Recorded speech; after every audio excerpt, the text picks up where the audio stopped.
Hello, Breakfast and Body Slams fans. Welcome to, of course, Breakfast and Body Slams. But like I say, across the world, it's breakfast somewhere, and we talk about all kinds of things besides just body slams in the ring. We'll take on issues outside the ring as well when it pops up. But we're gonna abbreviate it a little bit. Like Airbnb, this is the B&B podcast.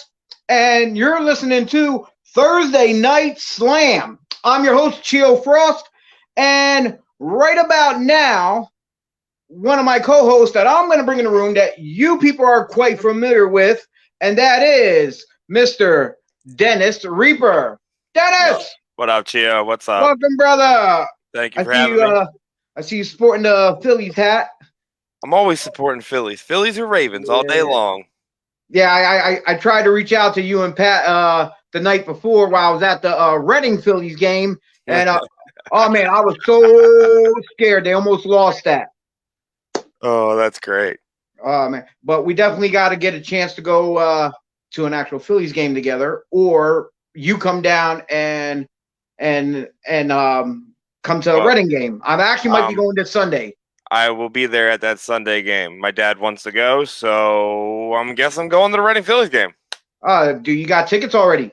I think he does. I don't know. Double check. Let me know. Okay. I'll find out. I might have some extra tickets. All right.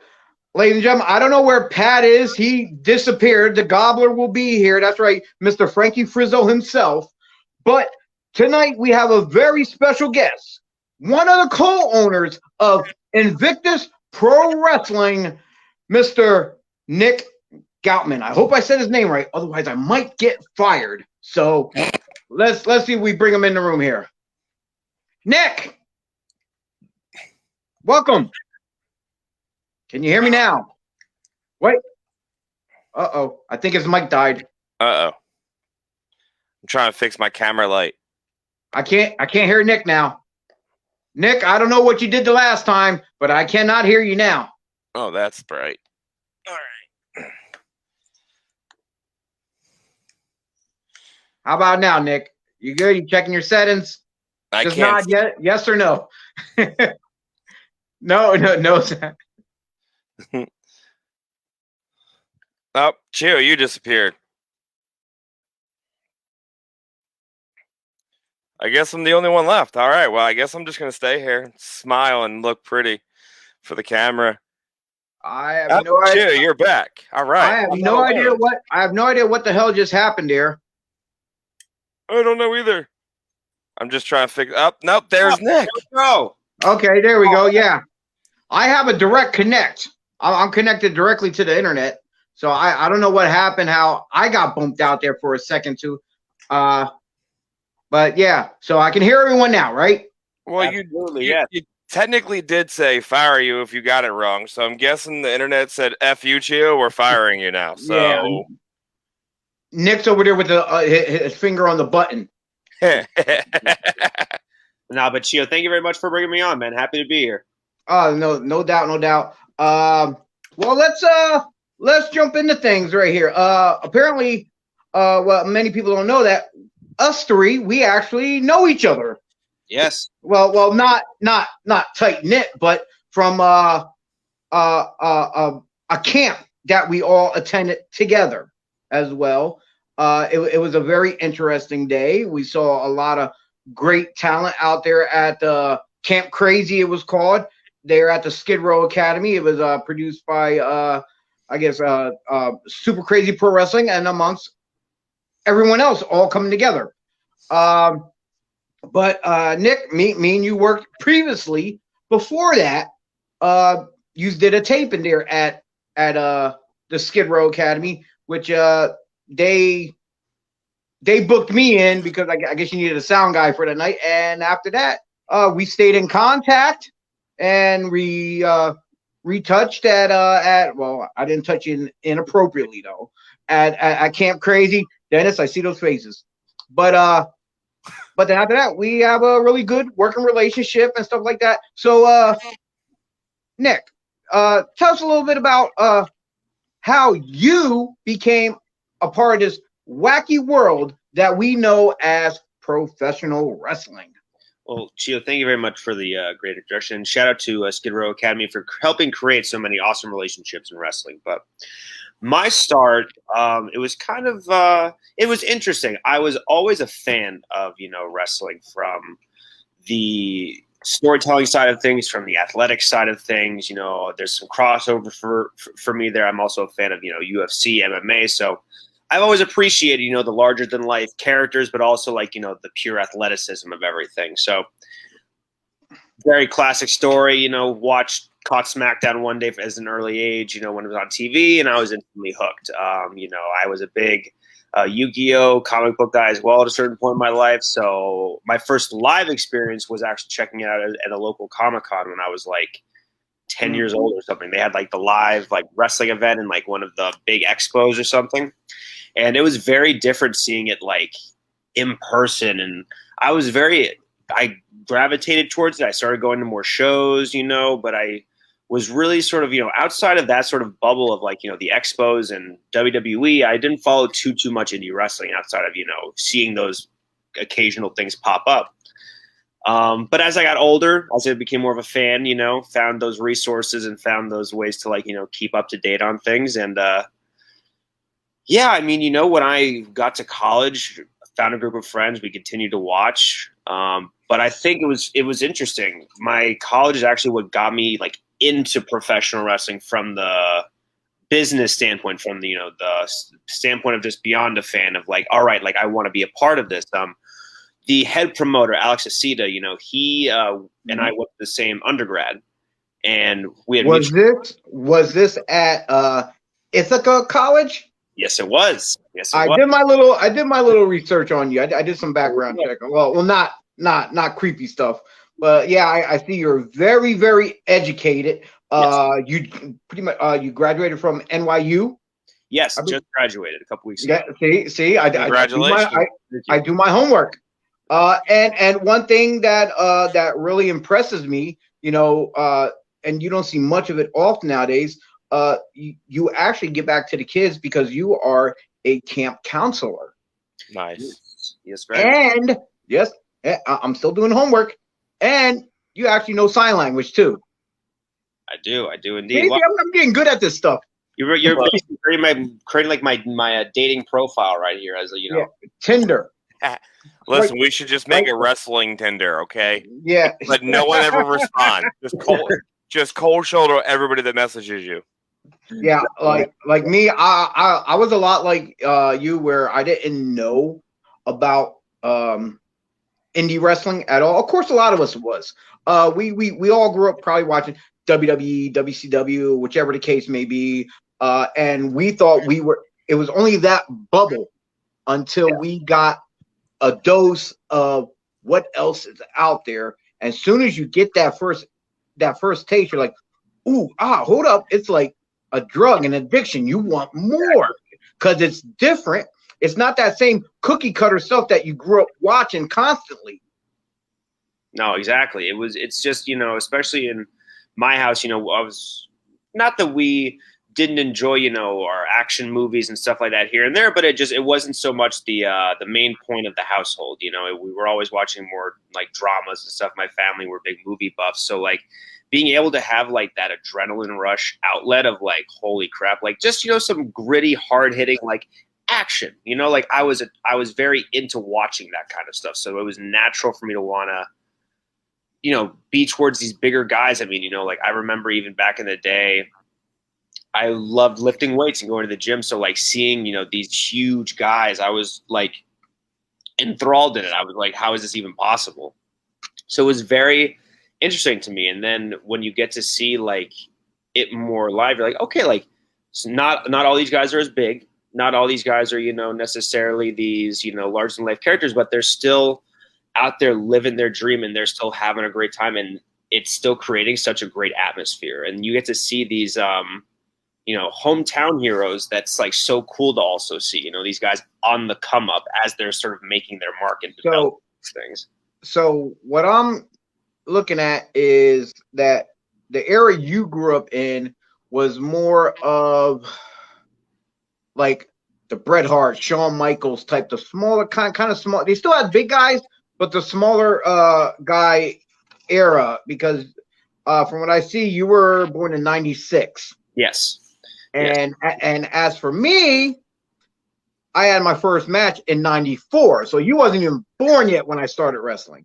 Wow. So me coming up, it was the era of McMahon, like having those big heavyweight guys, and smaller guys were either the cruiserweights that were just starting out, or they were the jobbers. Yeah. But then as time, well, that was also the same era when Bret Hart was champion himself too, like that around that time when he started to come in his own as champ. And Dennis, what was it like in your household too? Like with you growing up too as well? Like, you know, as far as like, was you steadily on like WWE and stuff like that, or did you actually come across indies before you even broke into it? So I never, like I said, I never really watched wrestling much as a kid until like the middle school age, like 6th, 7th, 8th. And now I was always playing sports, so I never really had time for TV. It was always like go to school, get home, go to athletics, or go to school, go to sports after school because it was a school sport. But one of my neighbors introduced me to WWE was when Monday night was on regular TV, and then they go to the premium channel for the second hour of it. And then I got introduced to WCW, and went that route. And then my dad started taking me to shows because he's friends with a gentleman named Chris Monaco, which is friends with a gentleman named The Patriot. You know, I'm not going to drop a shoot name. I'm just going to say The Patriot. Yeah, we know. We know. And my dad decided to get me taken care of and took me. I got to go to Unforgiven when it was in Philly, when they had the 24-hour 7 hardcore title. They took me to Mania in Toronto, which was The Rock versus Hogan, which was phenomenal. So that was the start. Was right there. So basically, you were pretty much just like us. Like all you knew was what you saw on TV and nothing independence until later on. Yeah, until I moved to Florida. Like I went to an independent show at my middle school one time because it was there, and then the other independent show is when, and this is going back years now. Chio, you're going to enjoy this comment. Give me 1 second. Give me 1 second. I'm sorry. Well, never mind. I kept seeing Pat jump in and out our green room there. If he's ready, I'm ready to bring him in too to introduce himself. I'm gonna bring him in and. Oh, look at that! What's up, Pat, fellas? Mr. Green Screen? Yes, that is me. This is Nick to the left of you. It would be on you. What's going on, Nick? What's going on, guys? Not much. Right. Just talking old school stuff. Glad to be here. Glad to be here. Ready to talk some wrestling.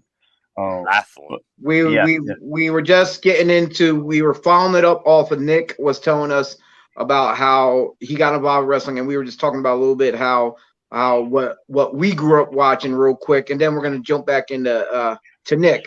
Yeah, you were saying, Dennis, before I went in the. As we all know, like I said, where my company is going to be running at. The last time they had a show in this town was when WWE, at the time was WWF, were still allowing their workers to go work independent shows. The last person, big name on the card, was Ric Flair.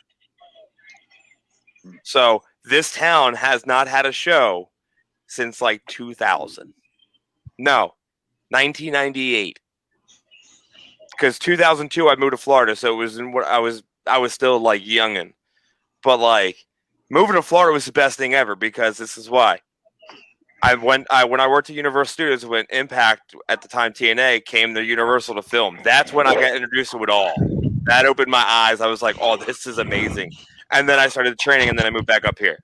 I'm sorry, I'm laughing because Pat with his damn green screen.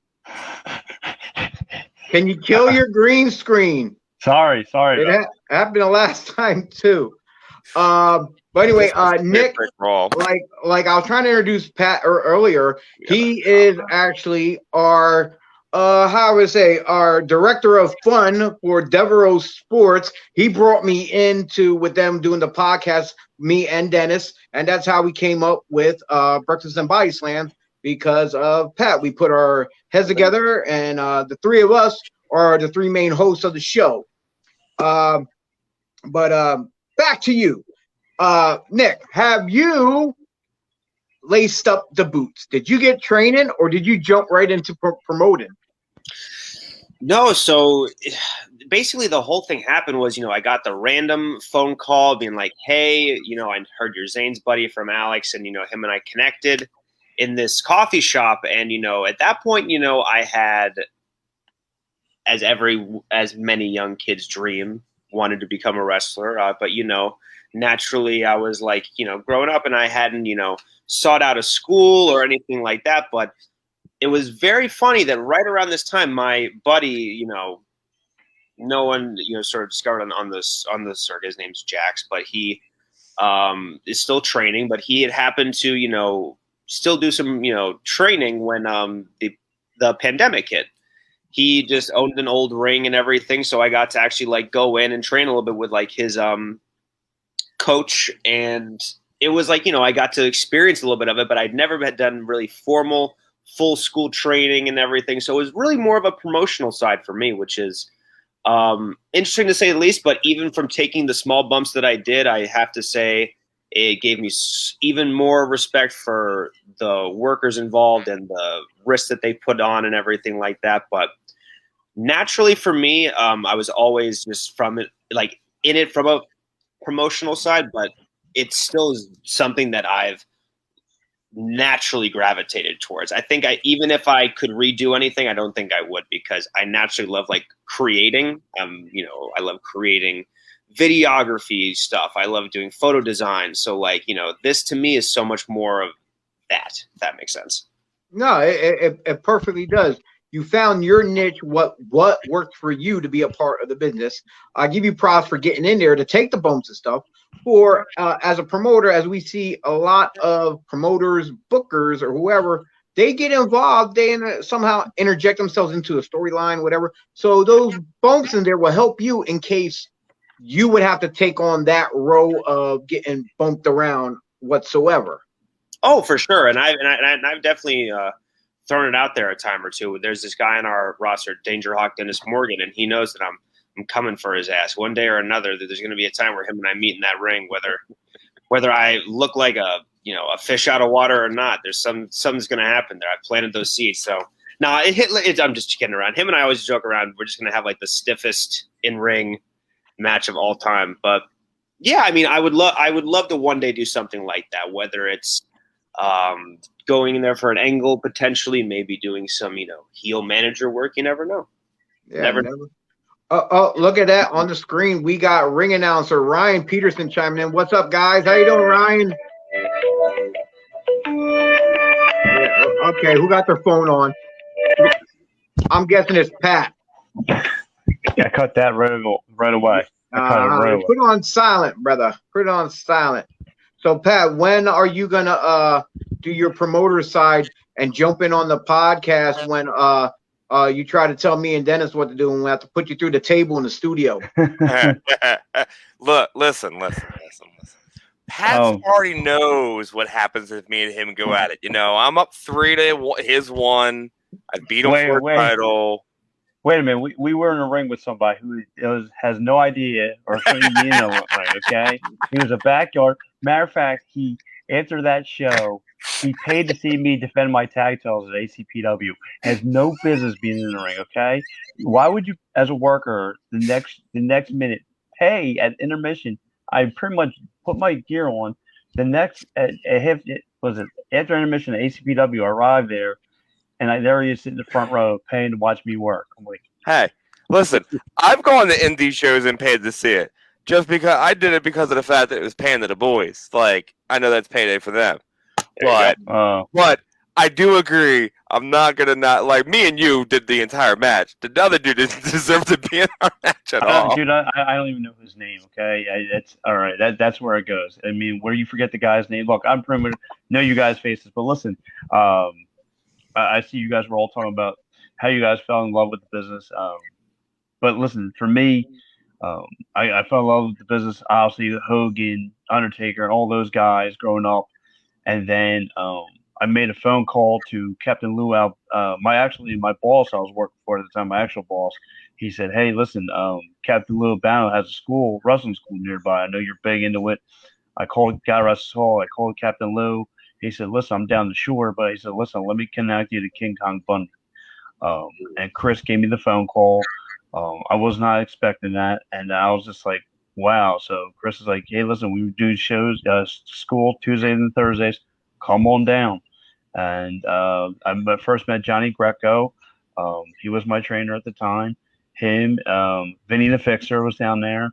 Chris Steele. So yeah, they had a great handful of students, and and it was ever since then it was magic. So where the Frankie Frizzo name? That was just something just rolled at the top of my head. Like I couldn't think of something fast enough. It just boom, Frankie Frizzo. So funny story with Bundy. Bundy goes, "All right, kid, let me see what you got." He's like, do a couple bumps. So I do a couple bumps. He's like, do a front bump. Do a front bump. He's like, all right, let's see a flip bump. I run the ropes, do a flip bump. My pants come down. He was like, wow. I was like, oops, my fault. But no. Well, we all have these funny stories, especially when it comes to training.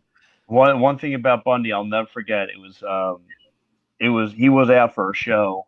He wasn't there, and a bunch of students decided to run the show, decided to run the can, which is a major no-no, especially having only a year or two in. Someone was, I'll put it this way, somebody in the back was trying to call the shots, tell us what to do, yada, yada, yada. That Tuesday came in, Bundy sat us all down, wanted to know who decided to run the show. And he said, listen, I ain't going to put you guys in the ring no more. He's like, I'm giving you till September to start looking like wrestlers. And that touched my heart. Did I get mad about it? No, it touched my heart. So instead of getting mad, like I went from 230 pounds to $185. All I did was run, sit-ups, push-ups, hit the weights, hit the gym, and that's all I did. Like Bundy was like, I went to show Bundy. So when I came in with a fresh pair of tights, and a body, Bundy was blown away. So, and when I got back, because you got to put the work in. You got to put the work in, and here he is. His first match was Angel Gonzalez versus me. My God, that's the name I haven't heard in a while. Yes. So of course, me and Angel Gonzalez, we go back some. So, but yeah, the rest is history. And then obviously Doc Diamond took over, and then. I kept my career with the ACPW majority of the time. Actually, those guys got me bookings here and there, but like majority of the time was with the AC. That was more of more of a family locker room, and those guys were like, I won't say if you were in the clique, but I mean if you didn't act like a superstar, you didn't act like you're better than one, you had a pretty good shot surviving, because they will tell you from the door, if you act like a superstar, get out of here. If you think you're better than anybody, hit the door, Jack, or you'll find out the hard way. So the one thing going off of that, what you're saying is what I always tell everyone, especially these young kids, is to be humble. Always stay humble. No matter what. You can't get a big head, and always make sure to pay it forward to somebody else, because they're starting out just like you. When you didn't have a chance or this and that, there was other guys to help you out. You need to help them out. So I'm going to start the questions. I got a question right away for Nick. Pat brought up a really good thing. So Nick, I really don't know too much about the promotion you run. I see it because I have friends that work for you guys. For sure. And I have nothing but good things to say about it. So for the young kids or the guys that are watching this, I know that are wrestlers and want to expand to other promotions. Mm-hmm. What would be, say, 3 key things that you guys, as a promotion, would be looking for instead of the normal? Hey, I'm this guy. I've worked on this promotion. I've been on TV for here. That's that big head stuff. What would you guys want? Hey, Dennis, can we hold on to that question real quick? I want to get to.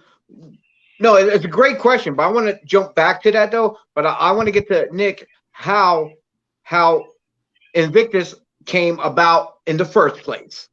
Oh, well, for sure.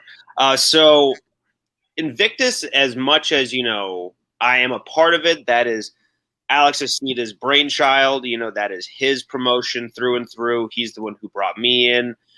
Without Alex, there is no Invictus, bottom line. No matter how, much I get involved, and there's another person named Ryan who's involved as well. I, would 100% go without saying that Invictus, down to the name, the meaning, and everything was 100% Alex's setup. Well, then we should actually have Alex on here with you in here. Exactly. No, but he's, was the guy who really was inspired by, it's Latin. It means unconquered. And for us, it's very ironic because we started the promotion in March of 2020, and that's kind of an interesting time in the world of what happened in March 2020. So by the time it came around to our first show in September, it was a lot of time, and we'd faced a lot of adversity. So the whole idea of the phrase unconquered kind of took on its own meaning for us of like, we went into this with so many things we had to overcome. And yet, like, it still didn't stop us from doing what we set out to do. And that's start this promotion, get it off the ground, and start doing shows. And we knew that unless we started doing this, Invictus was just going to be a concept. We couldn't just continue to wait around.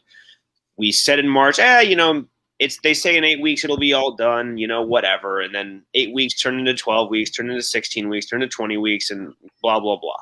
So after a while, we just were restless. We were frustrated. We needed something to look forward to more than anything. This pandemic, for a lot of us, it just created a lot of hardship and created a lot of not many things to look forward to on a day-to-day basis. And I still tell people that like this promotion got me through the pandemic. It kept my brain busy. It kept me wanting to focus on something despite all the other stuff going on in the world. So yeah, you are not the only one. There's a lot of promoters and promotions out there who went through the exact same thing. They start looking to do studio shows with no fans whatsoever, just tapings, putting them out there. Talent, when they're not getting booked on shows or traveling, I'm gonna say a lot of them sat on their asses and got fat or whatever. But the ones who are serious actually went and hit the gym and got new gear and this and that. As far as other guys, let's say like me and Dennis, we actually invested into our own production stuff to make it better. So when time does come back, we can jump in head first instead of trying to put our feet in the water and test it. No, they promoters want refined, really good product, so you're going to get what you pay for. Now, I'm going to go. I'm going to speak for myself. I can't speak for Dennis, but me, I tell, like, when everyone tries to book me, I say, look, I'm not expensive at all, but I am I'm affordable and I'm reliable. I'm always there on time. I always try to make sure I have everybody's music at least maybe a week ahead of time or whatever. I try to have a lineup before I get to the show, so that way if there's any changes, I can just do a quick change if I have to. It just little stuff like that helps you guys out. That way you ain't running around with your head cut off, especially with talent trying to get me music. So if I have the music already, and that's great, and then I might have to change one or two here and there or add a couple. But other than that, everything's set, everything's ready to go, and it's go time for everybody. Yeah, for sure. And I mean, the first thing of what you said, about how like you take the time and invest in certain ways in the presentation of everything, and making things up to a certain standard. And that goes back to, Dennis, a lot of what you said in terms of like what we look for, in talent beyond just the typical stuff of like, hi, I'm so-and-so, and here's my resume and here's my reference, blah, blah, blah. It's like, I personally look for people who don't just want to who don't just rely on their skills in the ring and more so are always thinking of ways to continue to evolve despite their circumstances. Like the people who were continuing to put out content and figure things out despite the pandemic. People, guys like Zicky Dice come to mind who, were kind of feeling stagnant for a little while and then started investing in themselves a little bit more, coming out with these crazy content online. I mean, listen, obviously, that comes down to a financial situation, blah, blah, blah, and all these other things. But doing stuff like that to make yourself stand out is a huge thing for me. Ways to, there's a perfect guy I'd love to shout out right now, Philip Cardigan. His videos online right now, he's from Creative. His videos online right now are top notch and they're funny. They get you to pay attention to him. And he's someone who maybe is not, the most loud guy. He's maybe not going to everyone saying, everyone look at me, but those videos are his way of standing out and they're getting my attention, and he's just someone who I'm like, wow, like I find what you're doing very entertaining. No, that's like I have my own promotion right now, but it's on hold because of COVID. Like the venues don't want to pull the triggers for me in my own where I want to run my shows, and what you're saying is exactly the same feeling as I have. I know, Pat and Chio can agree on that one. Like we all look for guys that are thinking outside the box. Like COVID killed me. Like it took my whole career and put it on hold again like I was just injured. But I've invested in myself in seminars online and, like Chio said, I invested in my own production equipment so I can live stream events and film stuff. And it was rocky at first, but now I've got it down to a T and a science where I'm literally reaching out to companies that I buy the equipment from. And they're literally, I have a meeting on Saturday at 9 a.m. To hook up more equipment to it so we can do live broadcasting with commentators on an event instead of it doing post-production video sound. We're going to do live. Well, what you're saying, the thing that I like the most of what you said is you're paying it. The one gentleman, you can see everything he's doing online, and he's got your attention. Yeah, absolutely. And that's the problem with some kids these days. They don't want to, step out of that comfort zone. I keep hearing a lot of feedback. I don't know who that is. I got a lot of somebody in the background. Not me. I hear dogs and stuff or something. Yeah, the only thing is probably happens my daughter sitting there playing with toys. It's only kids. Let it go. It's his kids. We all got kids. I'm not. If it's his kids, I'm not surprised. Right. It's just a bunch of little frizzos running around. You know what I mean? But no, in reality, the guys that I've reached out, Wrestle Pro and Creator Pro, without a doubt, have some of the most underrated, talented guys on the rosters. Period. And I've brought in a lot of them because of Keiko, that used to run Work Rate up here, now living down in Florida. I met them through there. I'm not booking them because they can wrestle. I booked them because of what they were doing online and what they've done. And that's the difference. That's what's going to set the bar. Like here you are. I want to be a professional wrestler, and then I want to pretend to be a professional wrestler. And that's how I always look at it. When I look for I want to be a professional wrestler, it's what's your gear look like? What are you bringing to the table? Am I seeing you promote shows daily or weekly on your Facebook, your Twitter, your Instagram, your Snapchat, your TikTok, whatever you got to do? It's more than that, right? Me. You got to be putting in the work, like you said. I mean, are you getting yourself in shape? Do you want to look like a wrestler, or you want to be a wrestler? I mean, are you in the ring training, or are you in the outside of the ring BSing with your friends? You should be all the time in the ring all the time, because I know a few cats, like I would see them on the outside, BSing or go outside for a smoke a cigarette. No, I was in that ring from 7 p.m. to 9 p.m. in there bumping, teaching, because I don't care how many years you got in this business, it's never too old to learn. And don't always look down on somebody. It's always lift somebody up if you can, unless they deserve to get knocked down. But that's the only way I always learned in this business is to always learn from somebody. I don't care how many years they have in there. You can always learn. It doesn't hurt. If they got something, what's going to get them to, what brings them to the dance. It might work for you, it might not work for you. But it's always good to listen to somebody. Believe it or not, AJ Styles, not AJ Styles, the great New Jack sat us all down and thanks, Harley. And sat us all down and to learn psychology, and I picked his brain about psychology. I was just like, wow. And here I am thinking all this dude only knew was hardcore wrestling, but no, you listen to him talk, and and he took care of me. I mean, he sat me down.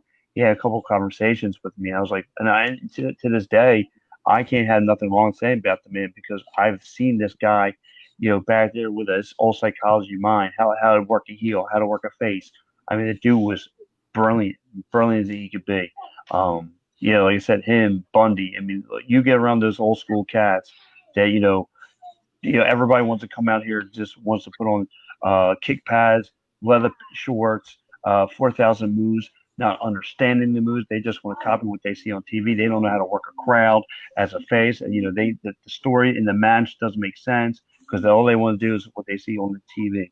But they don't have what it takes in heart to get there. They think they're just going to get there just to get there.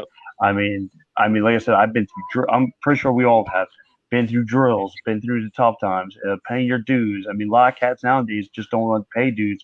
I know a lot of cats who got away with just because they could because I guess they bring a good crowd, they could just get straps. They weren't even fully trained. I know that a lot of them are ticket selling wrestlers. They got their family and friends coming in, and there's a lot of like old school promoters or whoever be like, hey, this kid's going over tonight, blah blah blah. He sold this amount. I'm like, really? Are you serious? Mm-hmm. And then like if you put them like in the first half of the show, family and friends leave. They're not there for the whole damn show. Yes, I hate that. Yeah. Because I'll save them for the minute. Hey, listen, I not to cut you off. I just remember them, and not to just bring them, but I remember bringing out the ACPW brought in Greg the Hammer Valentine, Bruce Beefcake, and they want them to obviously work the main so everyone else can be seen.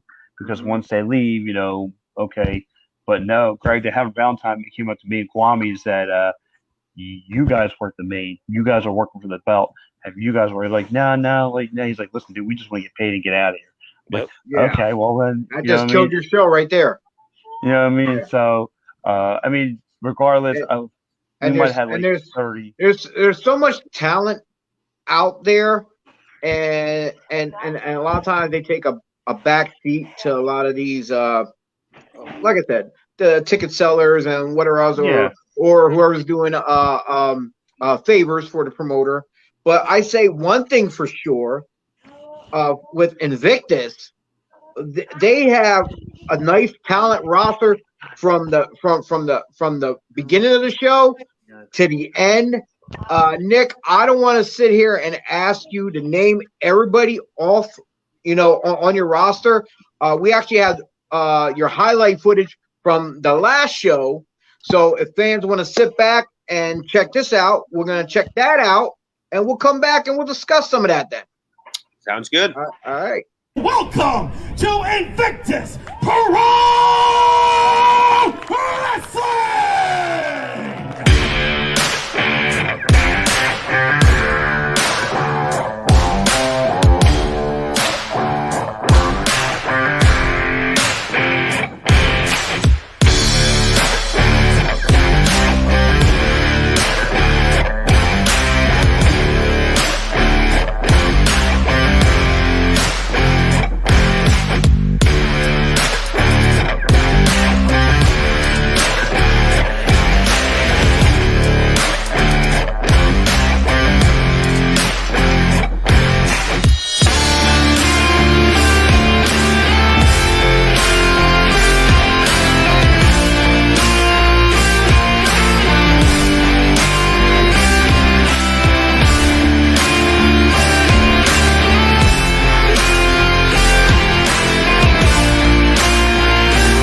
Well, there you have it, ladies and gentlemen. Invictus Pro Wrestling, we're out of here. We'll see you later. No. Well, that was a quick show. Yeah, no, that was fantastic. I mean, even still thinking about that show, like, gives me goosebumps because it was like our biggest crowd since the pandemic. It was our first, I think real, we've had good crowds at every show, but this exceptional to say the least. I'm getting a lot of feedback. I can hardly hear you, Nick. Sorry about that. No, it's not. No, I think it's Pat. I think Pat. If you have to, Pat. Well, he's taking care of it. He's No, I was gonna say if you have to mute his mic, he can mute his mic from time to time. Sorry about that, gentlemen. And then just turn it off. Dude, it's family life. I'm used to that. I know. No, If your wife would pop on, I could say hi to her finally without, I'm just saying. I haven't seen her in years. Hey, well, But listen, he can say hi to her when you're not around, right? well, now wait a minute. Now, I did not do. what kind of angle you coming up with now? Listen, Hey, that angle's even been the done plenty of podcast times. I'm needs an not in angle it. or two. I'm not involved. I thought the Jerry Springer angle was over years ago. Not involved. No, never end. But look, okay. from that video, there's so much talent on that roster. But besides the Jason Andrews, which without a doubt is such a young kid and listens. For a young kid to listen, I've teamed with the kid. I've worked against the kid. He always asks his questions to any vet. Like, that's one kid. If there's another promoter listening, without a doubt, that's someone you want to talk to. Crawford, love of God. That kid can go. He's Don't get me started. Look, I had a conversation recently with TJ, and I'm like, you know what? For the short time that I known you, and I got to see some of your other stuff online. I said, kid, I am a TJ Crawford fan. He's like, thank you. I said, you remind me of another version of Davey Richards, who's a version of who is a version of Benoit and Dynamite. And when I asked him a question, do you know who the name just I got the guy's name in my head and it won't come out. But whatever. He's in that realm, a group of guys that look and perform like that. And like he's on fire. I say give him about I'm gonna say 5 years. 5 years. No, I don't even give him that. I'm with you on the two. So look, the whole Crawford story with me and him is like I said, I run my own promotion called DEFCON Pro Wrestling, and during COVID I decided to start tapings. And the Brick City boys were like, hey, I have two guys that'd be willing to come up. One's a ref, one's a worker. If you need, I'm like, absolutely. I had people back out. TJ, that was the guy that came. And I was like mind boggled by the amount of talent. And the fact that, like, when I book my shows and stuff, I have a full script kind of a deal, like all that good stuff. And he was like, whatever you need, dude, I'm down. I'm like, all right, cool. Listen, you're the main event, one of my episodes. You filled in, you're the main event, and you're over. That's that. You do me a solid, and I'm going to do you a solid. Unfortunately, like that kid and you can put him in the ring with anybody, I think, in the wrestling business, and they will have a phenomenal match. We were joking around in our chat the other day because we're naturally planning future stuff, and someone was like, TJ Crawford could wrestle a brown paper bag, and it would literally be like a 5-star match. Yes. He's just that. He's that good. I've never been so happy. I mean, very similar situation. We had, unfortunately, AJ Gray. I think a lot of our last show was right after the collective in Tampa. Body was just beaten up and everything. Stuff had to happen, and TJ stepped in. And I say him and Ken Broadway put on like a barn burner of a match. Like, it was incredible. Huge. I mean, I was already a TJ Crawford guy, especially after, he was a pleasure to work with. He will 100% be back at Invictus without question. Very big on that guy.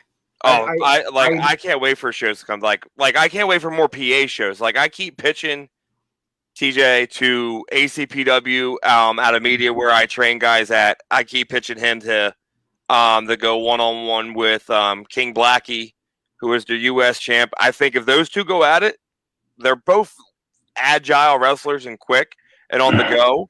They'll kill it. I can't I honestly, if I could get another promotion or two together to book one big super show like out in the Philly area, like not Philly itself because it's been overdone, I would say whatever we got to do to get Davey Richards versus him.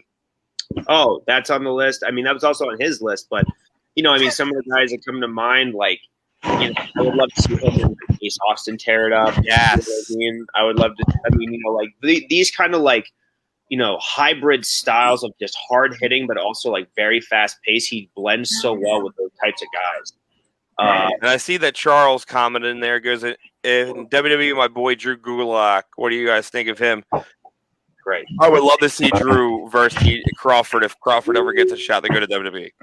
No, he also has all of the quality. Who said that? A very unique look as well. It's very simple, but I don't know why. It's it stands out. Pat Charles said that. Oh, okay. Oh, my man CJ. Yeah. Me and him go back with Gulak before he was a worker. Like we go back. Like I said, his high school days. So me and him were very close.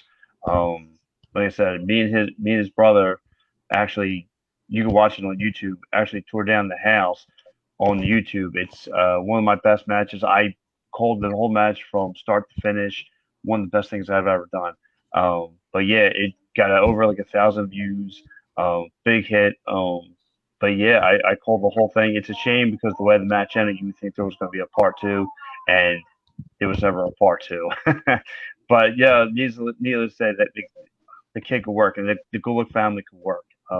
So I've been in the ring with those guys. Those CZW guys, man, they're more than just what you would take as a fluorescent light bulbs, like guys from DJ Hyde on down. Those cats can work. Sabian or Black Jeezy, you want to call him now. Probably I call him the godfather of independent wrestling because he might be he might be like 5'3", but my God, he's the most respected guy in that locker room. Jeez? Yes. Yeah. Oh, 100%. 100%. He was at when I went to Super Crazy to do. We were supposed to do a kind of like work at the camera seminar deal that I was going to do for their guys, but things took a while at one of our Devo Sports Breakfast and Body Slams. I didn't get there when I thought we were supposed to do it, and G's was there, and I haven't seen G since we did Super Crazy shows, and I walked over. He's like, I went over there, was like, "Hi, how you doing?" He's like, "Dude, you don't need to do that. You can give me a high five and a hug. I've known you long enough." But it's not that. It's I'm gonna shake your hand. I don't need your hug. I respect you more than that. No, but I could talk to him about any. Well, I am too, but I don't know him as well as I know you guys. That would be different. Yeah. But now I can sit with him and talk anything wrestling and figure out how to do it better. Now he brought up G's. Is G's on Invictus's radar? No, for sure. There's a number of people I was going to say that are on Invictus's radar that we are sort of slowly lining up. We say about all this, stuff like the, Super Crazy, camp that we all went to kind of thing. But stuff like that to me that I love about wrestling is when you think that you found really good talent, there's so many more outlets and people out there, you know what I mean, that are still out there. I mean, for example, this person came to mind earlier, I want to shout out this person as well. Yo Cuz, Big Rocco. Big Rocco, yes. Good Big kid. He listens. When you tell him something, he's a little bit hesitant at first, but you gotta drill it in his head. Yeah. And then he'll get the concept and he'll listen. And from the time I saw him morphing into what he is now from what he started, I'm very highly impressed. There's a lot of talent out there who I seen step up their game from when they started. Another guy who nobody sees him quite often because he doesn't work a lot of places, is Aaron Roxas. From when he started to what he is now, he's investing in himself. He's still green, but at the same time, he's putting in the work. He trimmed down, he trimmed down, bulking up a little bit. He got new gear and stuff like that, and he's putting in the work. And he does what the promoter asked for. And he's just one of those guys that I will, give my stamp of approval of. Another one is Dylan Mesh. I believe he trains over with world famous Cheeseburger at the the World Dojo, the Worldwide Dojo, I believe. And Cheeseburger, he has a whole bunch of guys that train over there that any promotion would be happy to have work for him. So hey, if right there, just a couple suggestions if you ever look to expand your horizon of bringing in new faces. Absolutely. Hey, our DMs, our emails are always open. We are always checking. And, we're always looking to give people opportunity. We are a brand. I mean, we have not even been around for a year, our promotion. And we know what it's like to be the new kids on the block and maybe not be given the easiest first go around, having to kind of figure out our own way. We want to be able to not only provide opportunity for talent, but also provide opportunities for promoters to collaborate together, for promotions to work together. We want to not just make this Invictus is going to make money and that's it kind of mentality. We're in it to make wrestling better and to put talent. That's way to go, Nick. Way to go. Chance. So, to showcase their skills. Smart. I mean, now, as a promoter, one thing, especially being new, you guys got to watch out for. You always want to bring in your talent, great talent, but you got to look for talent that is not just there to just get a quick booking and a payday. You want them to help the promotion grow. Yes. If they're not there to help better the promotion, if they're only looking out for themselves and they're not looking out for their opponent to help their opponent shine as well, and they're only trying to get their shit in and get over and get paid and get out, and just like, okay, when you're going to book me again so I can come back, collect another payday, blah, blah, blah. That's the guys I'm not going to say you have to look out for, but, that's pretty much the typical thing in wrestling. Guys want to get booked. Guys want to get paid. But you got to look for the ones who's going to invest back in your company to help you grow. Because once you guys grow and you guys start getting a bigger crowd, you guys start getting deals, let's say on TV and this and that or whatever, and you guys start making money, then they can start making money then too. So that's why at the seminar for Super Crazy, I already kept asking the same questions over and over and over and over. Like some promoters weren't sticking with listening. Hey, that question was asked 3 seconds ago. That's why I jumped in when Abs was in the ring, and I was like, look, if I would book you, how many times are you going to promote the show on your Facebook? Mm-hmm. I don't want to hear you say, oh, well, no, it's not that. If I'm investing into you, how much are you investing into me? Because if you say, hey, I want $60 payday, okay, I've looked at your matches, you're a good worker. I believe you actually are worth $60. But what am I getting for that $60? Am I getting $60 just for the match? Or am I getting $60 for a PR person? Because I'm a PR person. Like, when I tell promoters, look, this is my fee. I work, so anywhere within a 2-hour range is $100. I've been doing it for 13 years. I think $100 is reasonable. But with that $100, I share the flyer daily. I cut promos without you even having to ask me. Exactly. And if I do ask you, it's like, hey, I know the show's 2 months down the road.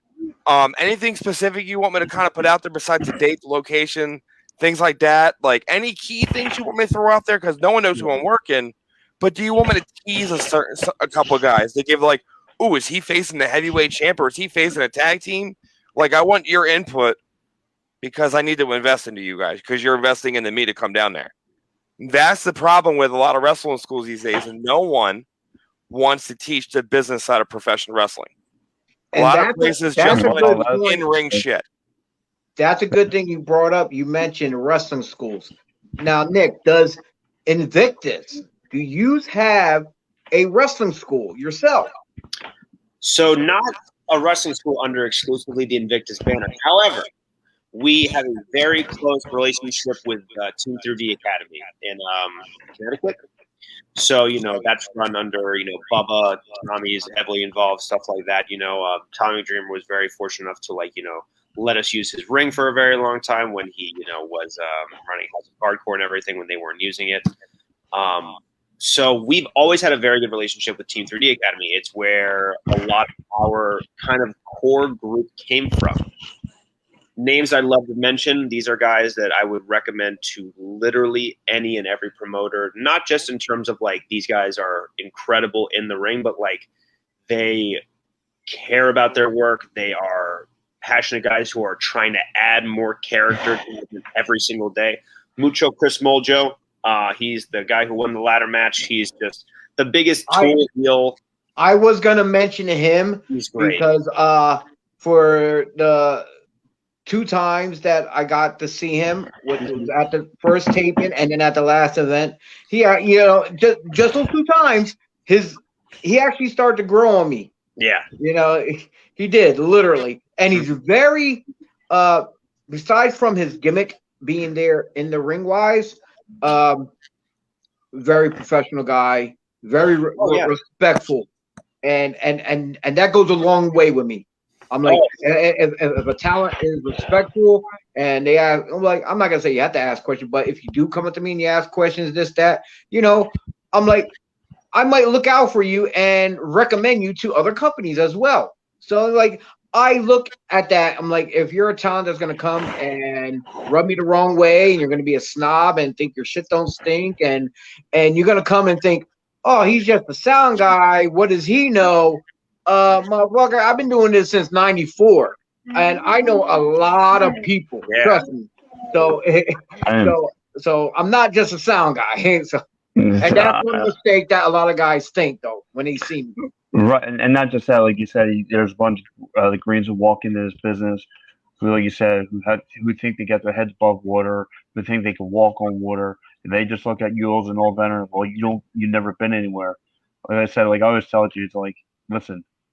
I gotten that phone call, believe it or not. I had that TNA, I had the TNA phone call and the WWE. Now, granted, did Chris have something to do with it, helping me get there? Yeah, of course. But I mean, I had to put the work in to do it.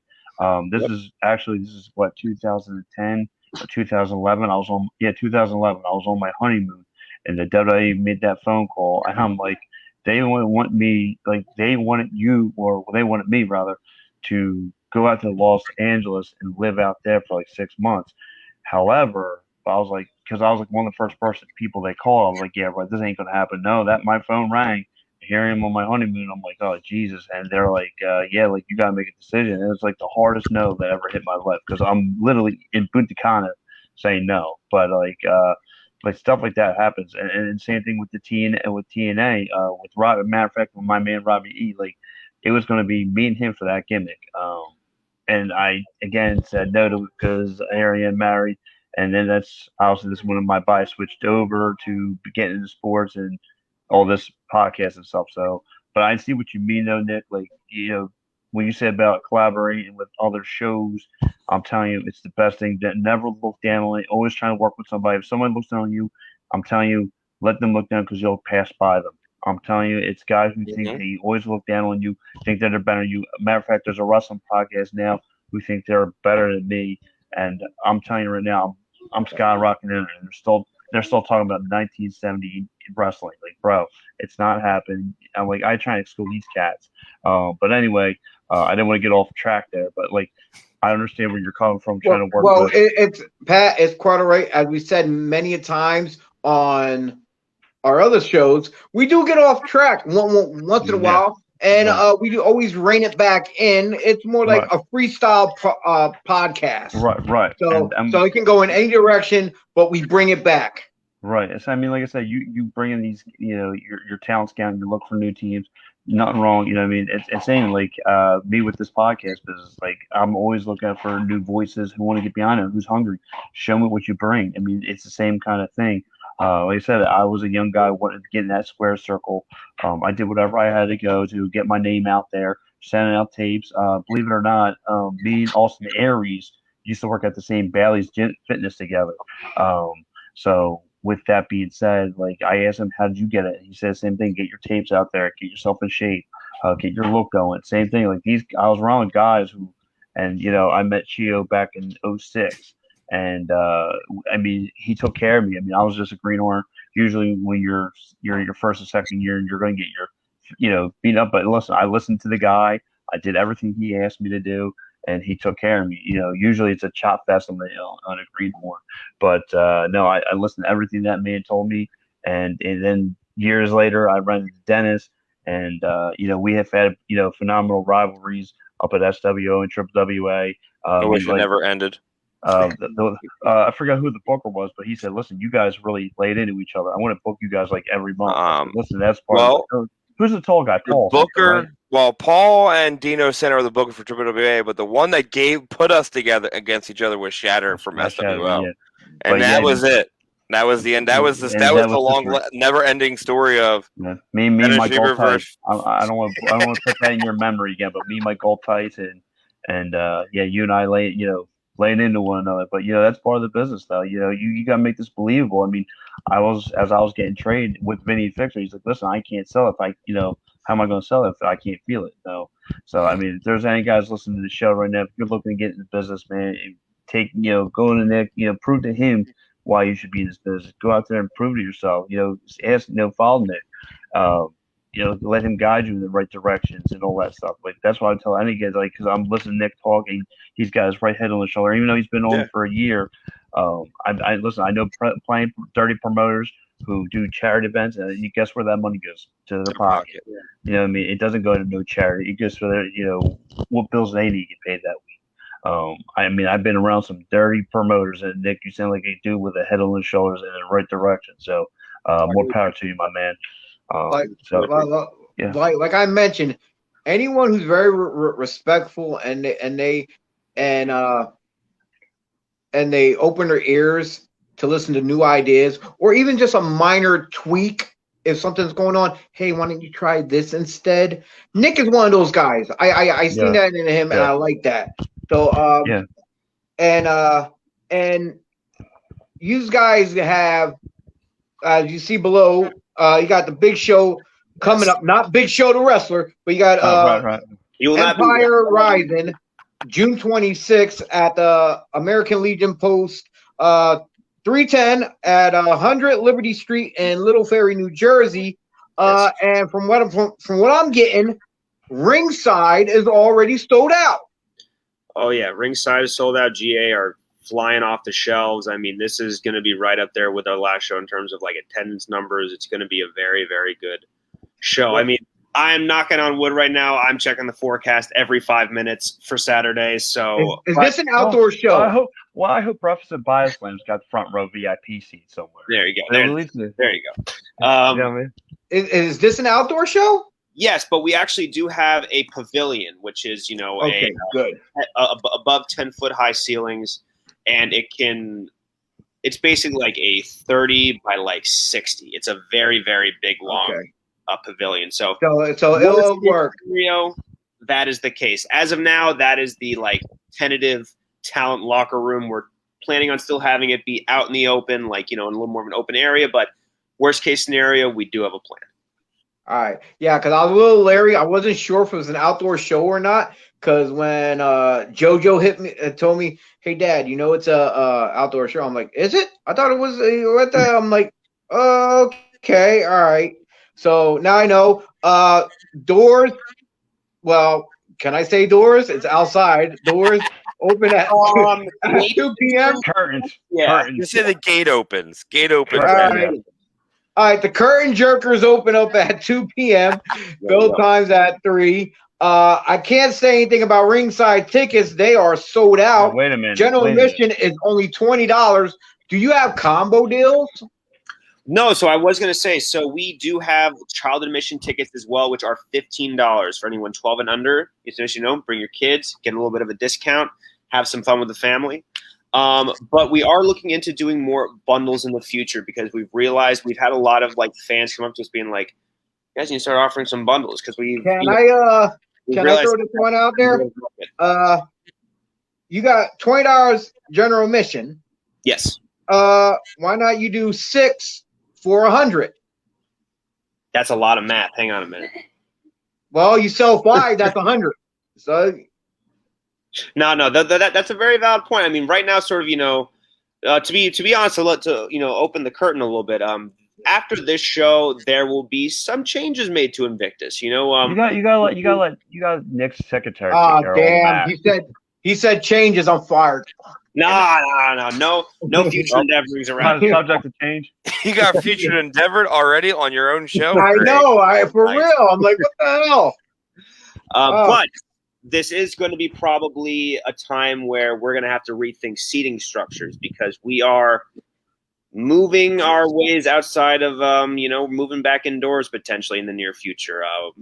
Soon to be revealed in our social medias, but we're going to have to start rethinking some seat packages and, pricing and everything for just, certain venues that we've been talking to and certain capacities that we can reach now. Now, do you have can they buy tickets online or is it only at the Yes, so you can buy tickets online to brownpapertickets.com. If you search Empire Rising or Invictus Pro Wrestling, our event should pop up. Honestly, even if you just Google Invictus Empire Rising, that should be the first thing that pops up. But yes, tickets are online, but they will also be available in person. We will have wristbands on hand. I was going to say, wouldn't the easiest way to get to it would be go to, is it InvictusProWrestling.com? Absolutely. If you are on social media, that is definitely a way that you can go about it. Follow, all of the links are on all of our social media platforms. They are click away, and I'll be sure to pop them down in the description. Now, you were mentioning about one of the gentlemen earlier. Was it Cardigan or Cardigan? Okay. Now, some stuff went down at the last show for this match to come about between him and Steven. You want to fill the people in with what happened there? Yes, of course. So Steven Azor and Steve Somerset are a team called the Even Stevens out of Creative Pro. And basically, Steven Azor unfortunately had a shattered jaw from last year, which about a couple weeks out from our show, out of our, not only just our show, our debut show, nonetheless, he had to pull out, and we got Cardigan to come in, and thus the team of Sweater Weather was born between Philip Cardigan and Steve Somerset. And to, I think, everyone's surprise, they were a hit. And when I say a hit, I mean they were probably one of the most talked about people / appearances from our first show. And I was hot watching them wearing those sweater vests. Yeah. Well, I mean, that's a whole other – I don't know how they keep cool in there. They have to have some secret that they're not telling us. But, no, they were an absolute hit, and we were like, we kind of got something going here. We should definitely bring them back in. And, some disagreement amongst them resulted in, unfortunately, the Psycho drivers taking them caused them to have a loss at In Bloom. Steven Azor did not like that too much. So, I think he's trying to get his tag team partner back. So we got to see what happens there. There's clearly some personal rivalry going on in there. There's definitely some harsh feelings between the two. So we got to see, especially when you consider Steve Somerset, the guy that they're fighting over, is the special guest referee. So you got to think it's. Is he going to call it down the line? Yes. I mean, whose side is he going to come with? Whose side is he going to be a part of? That's why I was always a single competitor. You don't have to worry about this tag team nonsense. You don't have to worry about anyone getting jealous. That's why I like to stick to the singles competition. You know what I mean? Oh, absolutely. Yeah. Every man for himself. You have a whole host of matches going. There's 9 matches, what I'm counting from what I see. I noticed Big Trouble Ben Bishop is out of his match in his tag match with MCM, and he's bringing another big tag team gentleman to team up with MCM. So, We had one 7-footer who unfortunately had certain situations he could not be a part of. So he, as all 7-footers do, they have a private group chat of all people who are 7 feet and above. And he just basically wrote in it being like, hey, who else is available right now? And, Bruno El Oso Blanco happened to be free, happened to be medically cleared. And, we kind of made it happen. It's sort of the perfect pairing. Bruno El Oso Blanco, mucho Chris Mojo. We got some of that, Latin spiciness going on in those names. And, they're going to be taking on the meat locker of Wrecking Ball Legursky and Adam Payne. So a lot of big men in that match, a lot of, animosity, considering the fact that MCM, while it hasn't been proven or unproven, cost Wrecking Ball Legursky their last match when he faced Ben at Bloom. So again, there's a lot of rivalries, a lot of continuity here. That's a lot of what I personally love in wrestling, seeing things come to fruition, sort of not just one-offs all the time. And we're going to see a lot of, personal hatred kind of come to a boil this Saturday. Yeah, I see you got a 4-way tag match. Kings of the District taking on Milk Chocolate versus the Mob Squad and against Morgan and Savage. Yes. So we have quite the debuting of tag teams for this match. Wasn't you supposed to have the Amazing Graysons in that match? Yeah, so, again, fortunate circumstances, certain conflicts arose, and, we had to sort of call some audibles, as happens in wrestling, as we all know. And we couldn't have ended up with a better replacement in Milk Chocolate. I mean, a great team, a very well-established team. And, I'm very big on, again, personal preferences. I love tag teams that actually do tag team moves together, not just tag in and out, but like we'll do combination moves. And I like the attention to detail and stuff like that. So like, I agree with you totally. I am a huge tag team mark, honestly.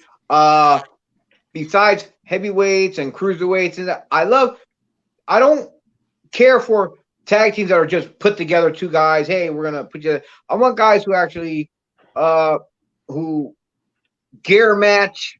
They have, they know what they're doing when they go. They have nice psychology, old school tradition type. Like I tell everyone, my team was always Brett and Anvil, the Hart Foundation, hands down. That was my team always. Then going off like the Bulldogs, like everyone else said, and then Pat, you remember in the room, one of the teams that were that Vince dropped the ball on back then was the team of Doug Furness and Phil LaFawn, aka Dan Crawford. They were killing it. They were just like the Bulldogs. I posted a match from Japan of them against the Bulldogs, and it was great. Mm-hmm. But I get what you're saying about tag teams. They gotta gel just right. Mm-hmm. They gotta have that that it factor about them. Oh, absolutely. And especially with a match like this, for us, especially, we felt like when we started off our promotion, as all promotions do, they have their baseline of like, all right, this is where we are. Where do we need to fill in certain gaps? Like what's missing from our, what to like have a deeper roster, to have full divisions in all categories. We had to see where we were kind of falling short. We just had a women's tournament, which thankfully came to fruition and crowned our first champion. And now tag teams is sort of our next focus. We wanted to have a match to showcase 4 new teams in one match. And for us, this is our chance to like really bring 4 fresh teams in to continue to evolve the division, continue to, and it doesn't just benefit the fans themselves. It benefits you because you get to see them firsthand on your show. 4 teams that you guys can actually look at all at the same time and see how they gel. Instead of 2 teams that work this show, 2 teams that work that show. Instead of doing them all, you're getting them all one big shot at the same time, and it makes the job a little bit easier for you to look at them.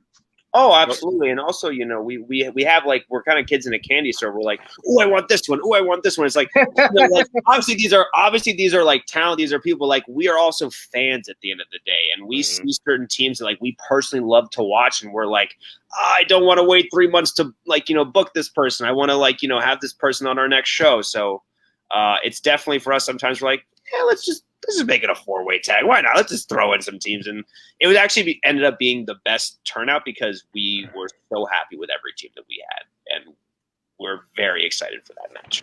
Like, if you want another tag team, the two young guys, one is Suicide Myers, and his tag team partner, if I don't butcher his name, because if I do, then, you know, I'm going to end up to having to walk a plank, is Sabal Del Mar.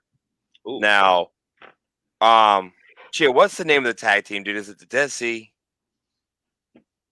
I'm not sure, honestly. I'm gonna make a quick note of that though, just so I can. Yeah. So Suicide Myers has been around a little while, longer than Sabal Del Mar. They became a tag team up here in the Pennsylvania area. If you're not doing anything July 24th, come out to Hamburg. I will introduce you to them. Because they'll be, I'm pretty sure one of the two will be at the show. Cool. But that is a tag team. If you're looking for fresh guys that actually wrestle tag team wrestling and do tag team moves, that is a tag team without a doubt. Okay. Should be on a radar. That done, my friend. That is like I love tag team wrestling. Like 100% love tag team wrestling. Like I love being a singles wrestler, but I'm about to get into the tag team world because it's more fun for me.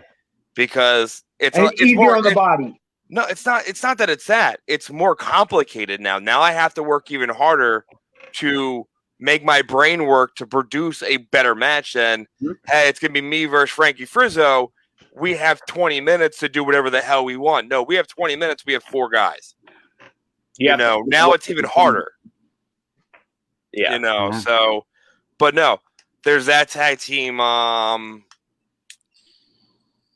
The gentleman named Tyler Ash, and I forget his tag team partner. He does he has like hearts on his damn gear or something. I can't remember his name though. Okay.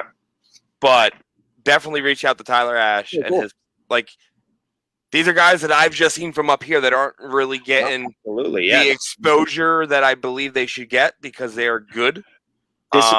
This is what I like stuff about the business. You know what I mean? Like you get to meet other people in different avenues, and like they're all again, like looking out for other people. You know, like we're not sitting here being, how can we make money? It's like, hey, like this person I know is super talented and deserves more exposure. Like, how can I help them? Like that's such an awesome thing that needs to be done more for everyone in the business. Speaking of exposure, Nick, what if the fans can't make it? Like, oh man, like for instance, a fan, you know, gets stuck at the, you know, might have to stay home watching their kids, or if they get sick. How can they watch the show on social media? What platform can they go to? So this will be our IWTV debut. This show, so we are very excited to be finally up on the platform. So no live stream, just with the location. Can't run that hard Ethernet cable, but we will be having our show up on IWTV within a couple of days. You know, we're doing live commentary right then and there. We have an incredible production team who have, you know, really solid turnaround time. So we have, you know, unfortunately that we won't have a live stream, but we plan on being able to give some of these matches to the fans as soon as possible because like some of them have built up a lot of momentum and we want to make sure we give the fans what they want as soon as possible. I seen these were advertised on IWTV. I went on there. I tried to watch it, but I guess nothing was uploaded. Is In the Bloom going to be on there? Yes, it will be eventually. After we get Empire Rising up on there, we're going to start slowly looking through our old library and slowly start trickling that over as well. But we first really wanted to start out with a bang. We didn't want to, you know, go on tour and play our greatest hits. We wanted to go on tour and play a new album. You know. All right. Well, let me brief through the rest of this lineup. What I see, if there's any changes, let us all know. You're fired if there's changes and you didn't know.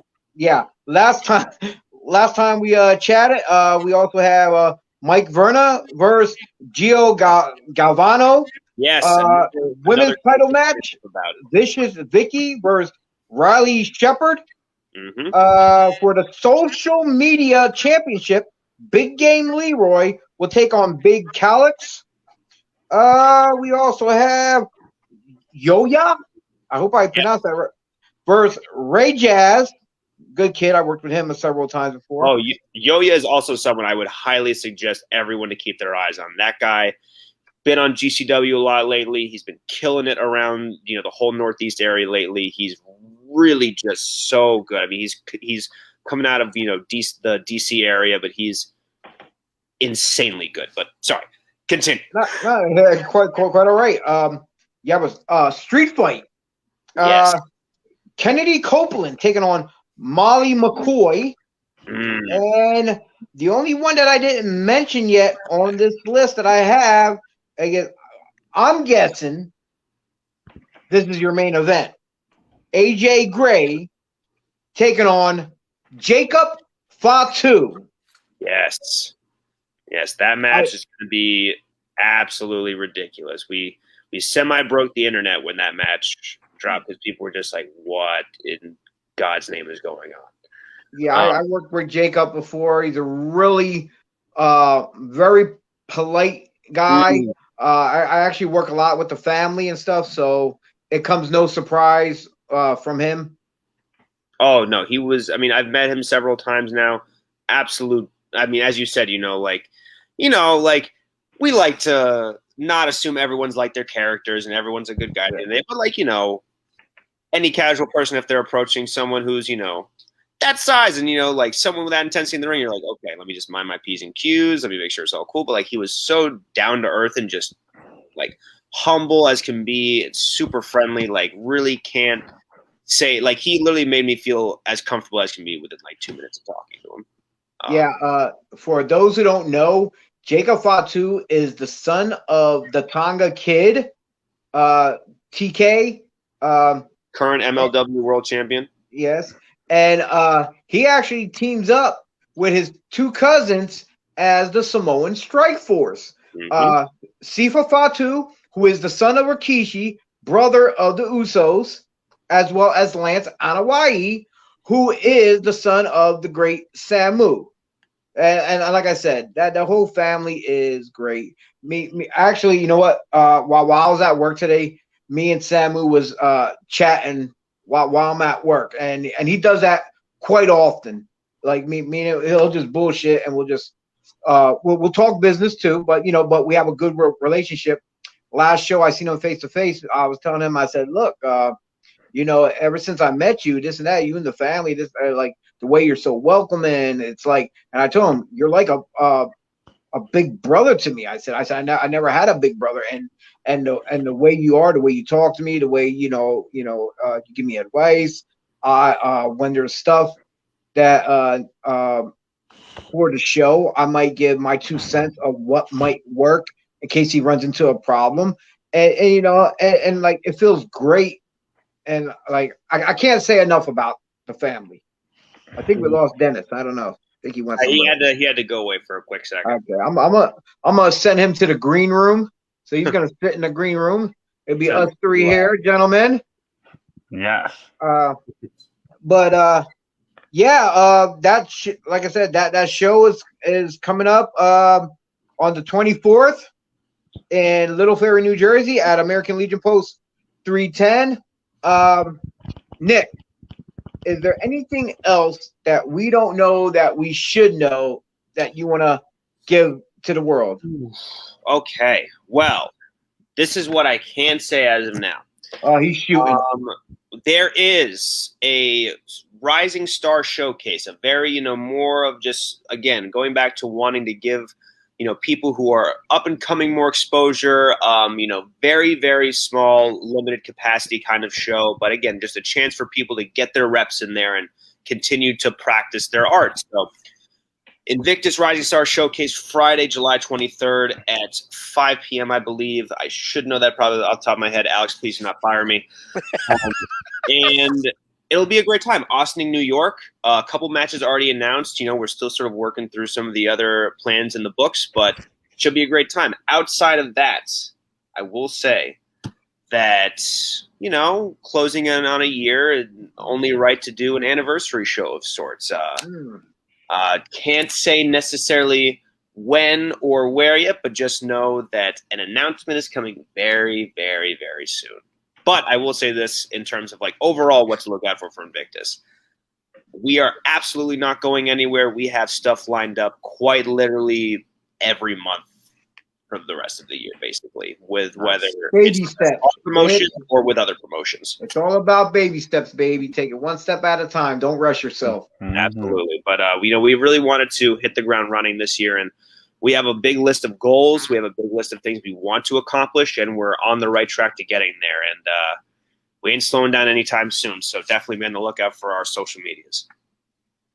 All right. All right. You know what? I want to thank you for coming on the show. Thank you, guys. It's not often we have guests that are actually planned. The other times that I had guests planned, it was like it fell out, and we had to get people on the fly. So it was like, all right, so you're technically our first official guest that actually made the commitment and came on. Well, I'm very honored to be the very first guest of that sort of sense. I'm happy that it all worked out, and I got to get to shoot the shit with you guys about all things wrestling, and also tell you guys a little more about Invictus and how I got involved, because it has truly been a blessing, I must say. Has it been hard work? Has there been sleepless nights? And have I maybe aged a couple years in 6 months because of all the stress at certain points? 100%.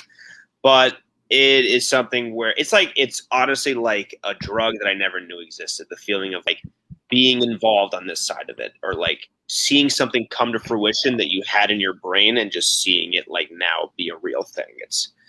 It's really awesome, and something that I am honored to be a part of, to say the least. Sweet. Now that I have my book out in front of me as well, if you and Alex would like to come on again, I have an opening July 1st. That would be right after this show that you are having, and we can do a review of the show. What's that? No, we can do a review of the show, and maybe possibility we can get maybe one or two talent to come on with if they have any beef they want to talk about from their own homes accord. So that way there's no fighting in the studio or anything like that. They can yell across the screen or whatever. Oh no! Yeah, I was about to say no. I would absolutely love that. That sounds like an awesome. Well, time. that's the action I'm looking for. That's a fight between the screen. You know what I mean, almost some Jerry Springer action. There you go.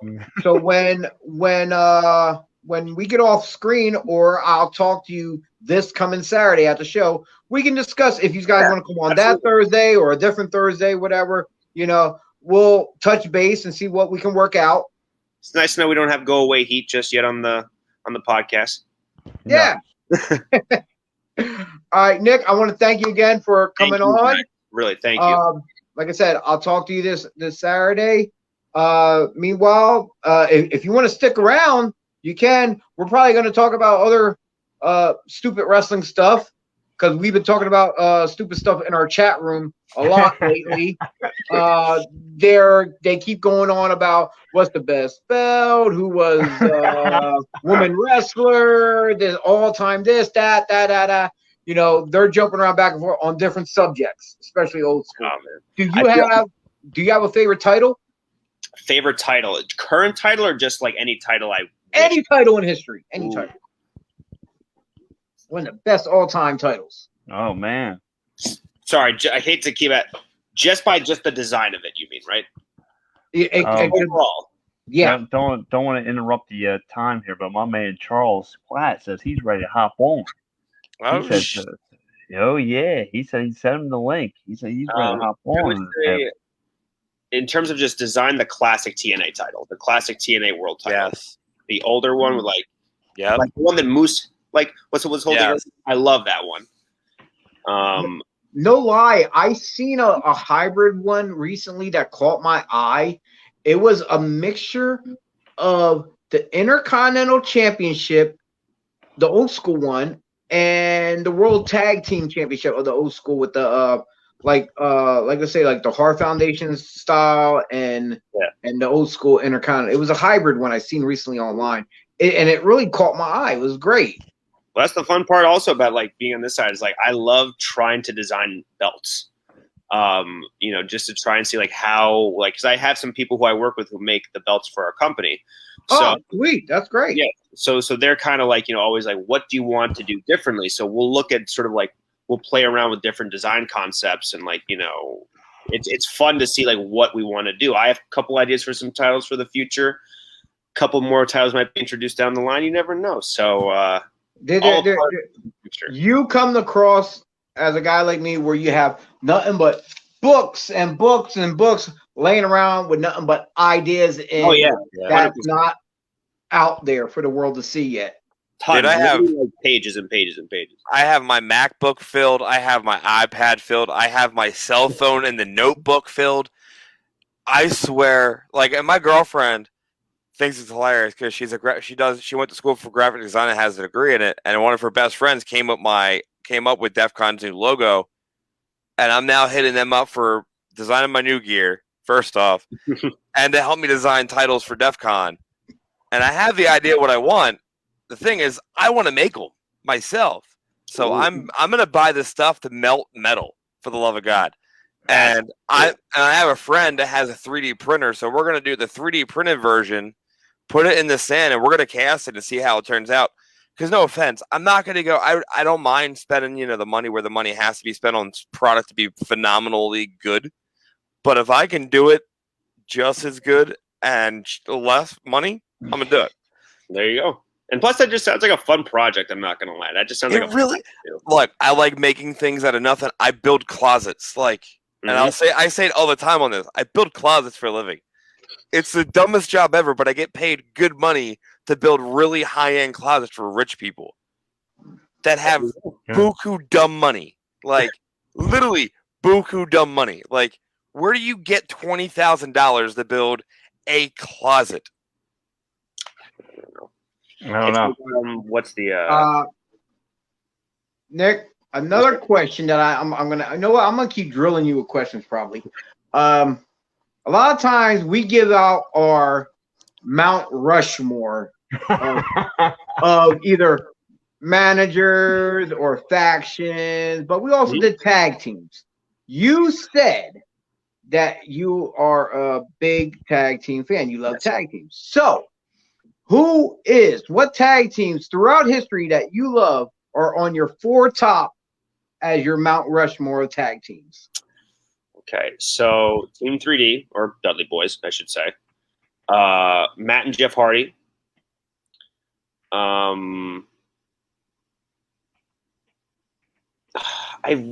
Normally I would say I love me a good big man team. Like a team of 2 Haas guys, but a lot of times they're singles guys who are put together. So like a part of me is, I don't know if I want them in my, Mount Rushmore. Can I throw one out there for you?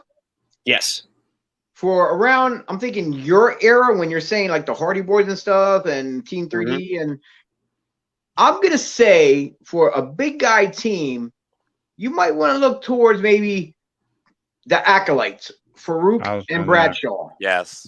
Or APA, whichever you want to call them. See, I'm not gonna lie, I was originally gonna put like Brothers of Destruction or Big Show and Kane in there, and like I was feeling, but I was like, it doesn't feel just right. But no, APA was definitely up there. Rock and Roll Express, all like the classic or more classic, but also like Paul London, Brian Kendrick. Yes, I actually did. I like them a lot. When you talk about 2 guys who just came to the ring and you could tell that they were a team. They dressed the same. They acted the same. They just had that flow to them that I loved. Well, a lot of people don't know that both of them, along with Brian Danielson or Daniel Bryan, whichever the world wants to call him, they all trained at the Shawn Michaels School down in Texas. Oh. Yeah. So I think they were all actually from the same class. Wow. So, but there is one cat up this way that lives nearby that actually when he pretty much started, he trained a couple different, but one of his main trainers was Brian Kendrick. And you might want to take a look at this guy. His name is Dane Smith. Dane Smith, writing this down. Yeah, D-A-D-A-M-E. Yeah, good dude. No, very okay. solid. Now I got one more to ask you. Yes. One more Mount Rushmore. Mhm. Your Mount Rushmore of managers. And if you say Vicky Guerrero, we're gonna reach through that screen and strangle you. Because Okay. we had this. We already went to wrestlers' court. The three of I us. lost. man. I lost. And he was found guilty because he was trying to. He claims he was kidding with us, I was but trying he to rib named him, Vicky Guerrero. and they took it too Nick- serious. Like Nick- I lost Nick- the rib. Yeah, But, Nick. oh I well. thought Nick. Look, my brother was on the show. I thought he was the biggest idiot. Nah, someone took that mantle. Someone took the ribbon. Oh, No, I'm kidding. Oh man. I mean, okay, so the first person that comes to mind, controversial, absolutely, but Jim Cornette. Personal opinion, he obviously, He's an ignorant asshole. yes, but I'm saying solely as a manager, he got an incredible amount of heat. Yep. Especially during his time period. Got to put him on that list. Paul Heyman. Need I say more? No, you don't. Exactly. And then you sort of go into the area where, how do I put this? You can maybe, I personally really love Zelina Vega. I don't know if she's an all-timer for me, but she's definitely, in my opinion, like up there in terms of modern managers. But managers is a little bit of an older. I would put her above Vicky Guerrero. For sure. Again, I'm No. just thinking about in my head, I'm like, there's not too many really solid managers outside of Paul right now. You know what I mean? It don't have to be No. now. It could have been that's why my Oh, head yeah. was thinking. I mean, That's- there's a manager that you didn't even say that I want to reach through and choke you right now for not saying. I know where you're going. I know. Bobby where you're the going. Brain Heenan. Bobby the Brain Heenan. Because on everyone's Mount Rushmore, when we did this, the top two that everyone said was Heyman and Heenan. And Heenan was always number one. Wait, but not to shift gears here. You guys talk about tag teams. Hell isn't the Nasty Boys on anybody's list right now? The Nasty Boys. Yeah, Whoa. they are from they're like from Northeast Philly, just straight out of the. They're from back alleyway. Allentown. Also, Right. hang on. I got to give credit. Los Guerreros. I didn't even mention Eddie and Chavo in that list of Yes. tag team. You see, Charles. Man. Charles. There we Yes. He's right on it. I'm telling you, he's got his curveball ready, man. He's fired up. So yeah, no, absolutely. I mean, it's so funny whenever you talk about Mount Rushmores, someone's like, oh, and then there's this person. Oh shit, and then there's this person. Like, Yeah. For example, this is technically not. I don't know. This is more of an enforcer than a manager, but China comes to mind as a great advocate for DX in terms of how she was the representative for them for a while. Was she technically a manager? I don't know. She was more of the cooler, Yeah, I see what you're saying there. But in my opinion, as just You sort gotta of watch more old school stuff, brother. Yeah, old man, I school know. stuff. You gotta gotta do my history. start back from the early paper before WrestleMania. What was the two they had? They had what the Wrestling Classic, I think, and the big event that WWE had, I believe, back then, before Mania started. It was one or two pay-per-views they had that wasn't technically a pay-per-view, but they were big events, But yeah, just start old school and watch from the beginning of WrestleMania and on. No, for sure, absolutely. I do wish in general though there were just more. I mean, in the Indies, for example, Big Dust at our last show, he was Killian McMurphy's manager. He's someone who I'm like, Yes. this is a great modern manager.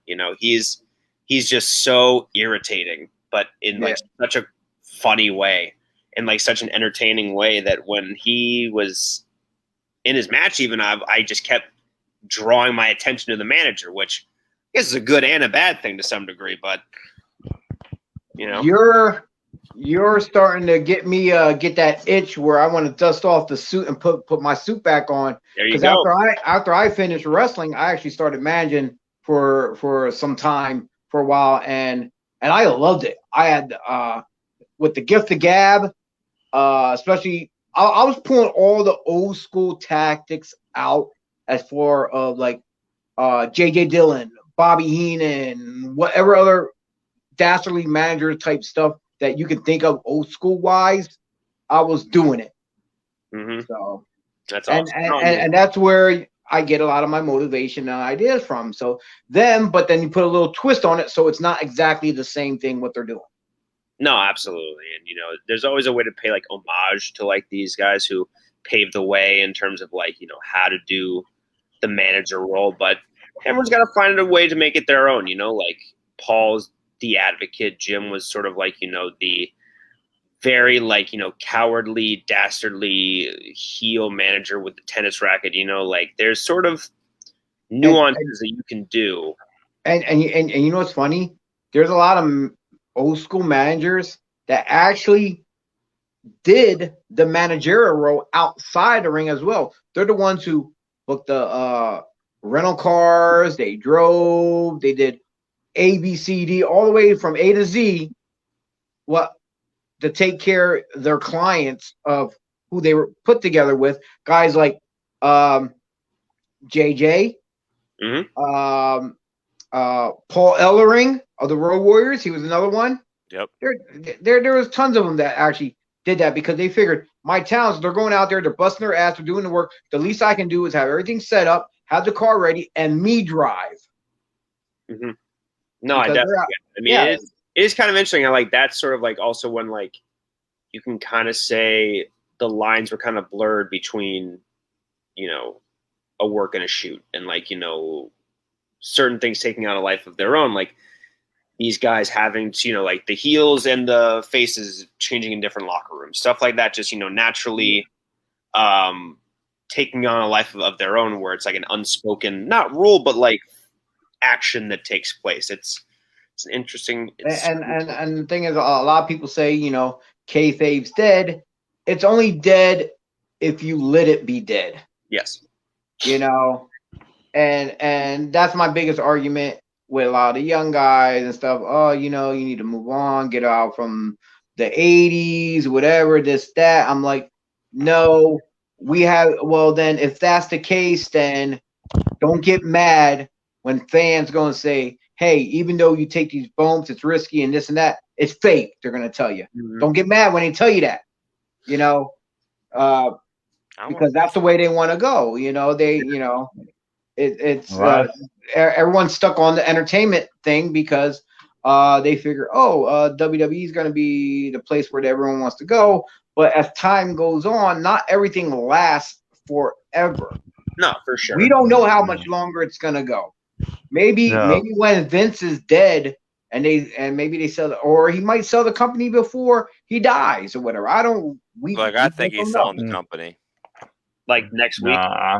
No, not next week. I just got this feeling, dude. He's been making some random in a buyer seller world. I like business. There's a lot of things that I do behind the scenes that no one knows about. But the moves he's been making lately is more of a you're cutting down a lot of that money, either A, to sell your product, sell your company to NBC, or B, you can't afford to go on the road because you lost so much money during COVID that you have to fire people to do shows. Because everybody keeps talking that WWE is a billionaire company. They're good. They're there, but they're and I'm not trying to compare two promotions against each other. Thing is, if they're not making that money, they're not making money, family. Period. Yeah, but at the same time, if they're not making that money to support their needs of what they got to put out, the product, the merch, the whatever, it's not there, then you have to trim the fat, in any job. Well, no. I'm totally on. I understand why you cut when you make cuts and stuff. I get it, but the moves he's been making, we all know. As soon as SmackDown went to where they went and Raw's where they are, It's because the networks bought them. Yeah. What it is. The networks bought them. And I'm going to say it until the day I die. Vince has no effing say anymore on what's on the television. It's the network. What the network wants is what the network gets. Period. You know, the networks were pissed off that, hey, this product didn't have a steel cage match or, or a Hell in a Cell match. So what does SmackDown get? A Hell in a Cell match on SmackDown. Like, that's really what it comes down to. The networks now runs WWE. That's all it's going to do. I mean, and too, like, he's now rushed to get out the door so fast because now obviously they're going to go to Vegas soon. I know where they can get their restrictions at, and they're just going to try and fill in the houses because they need the money. So, look, that's why he got himself into having his own films. Did you hear about with the whole the Hell in a Cell being on SmackDown? How USA was pissed about Fox having a Hell in a Cell, and they didn't. So that's why they had two. Oh, but I mean, again, that's why Vince has got a Hollywood production. That's why he's selling the XFL to The Rock. I mean, he's trying. Oh, it's already been bought. They've been bought, and now right now they're just rebranding it. They're trying to shuffle the cards around to see what's going to work and what's not going to work. I really want them to have a fucking Philadelphia team. Yes, I think that's in the making. I'm not saying how I know that information, but I'm just saying that's in the making. Guys, I am sorry though. I do got to log off. That's quite all right. I was about to get to that too as well. It is late. We're actually almost 2 hours in. Wow. We're at 150. Once again, Nick, thank you for coming on. Thank you guys. Invictus Pro Wrestling, once again, will be June 24th, this Saturday in Little Ferry, New Jersey at American Legion Post 310. Get your tickets. Go on to, I believe, InvictusProWrestling.com. Yes, you can get them there. And all their links, social media, and everything's there. And I'm pretty sure CJR got his tickets now. I'm pretty sure we hope to see everyone there. So, Nick, you said you got to log off. We all have early mornings tomorrow anyway. And before we close this out, tune in tomorrow night at 9 o'clock for Tornado Tag Podcast with my man Anthony and Andy Header, as they're going to be on there. I believe their discussion is the sensational Sherry they're going to be talking about at 9 p.m. tomorrow night. That is Tornado Tag Podcast. So we're going to close this out one more time with welcome to Invictus video. And we'll see all you people at the matches. Thank you, guys. Thanks for coming on. Nice meeting you, Nick. Nice meeting you as well.